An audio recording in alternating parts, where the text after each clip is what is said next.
वजीर आजम इमरान खान का असम्बली से इस्तीफे देने के ऑप्शन पर गौर। मालूम हुआ कि तहरीक अदम एतमाद की नाकामी की सूरत में वजीर आजम इमरान खान असम्बलियों से इस्तीफे देने का कार्ड इस्तेमाल कर सकते हैं, जिससे नई हुकूमत बहरान से दोचार हो जाएगी। जराये के मुताबिक इस वक्त कौमी असम्बली में PTI के अरकान की तादाद 155 है, मेंबरान की कुल तादाद 342 है।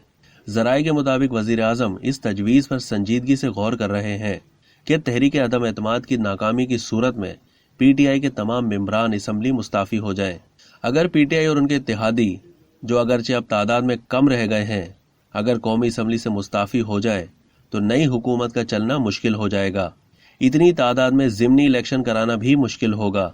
यही मश्क पंजाब और खैबर पख्तूनख्वा में भी बैक वक्त की जाएगी। वज़ीर आज़म ये समझते हैं कि फौरी तौर पर इलेक्शन में जाना उनके लिए सूदमंद साबित होगा।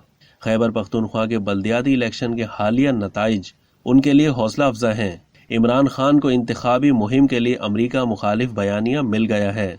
जराये के मुताबिक PTI के मुनहरिफ मेंबरान असम्बली इस्तीफे नहीं देंगे। अब तक के लिए इतना ही। मजीद मालूमात के लिए डेली जंग के YouTube चैनल को सब्सक्राइब करना ना भूलिए।